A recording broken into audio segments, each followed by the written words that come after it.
அம்மன் அலங்காரம் தினம் தினம் காண வரம் வேணும். அம்மன் அலங்காரம் தினம் தினம் காண வரம் வேணும்.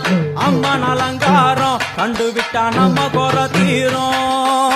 அம்மன் அலங்காரம் கண்டுவிட்டா நம்ம குற தீரும். அம்மனுக்கு விரதம் ஆதி முதல் இன்று வரை வழக்கம்.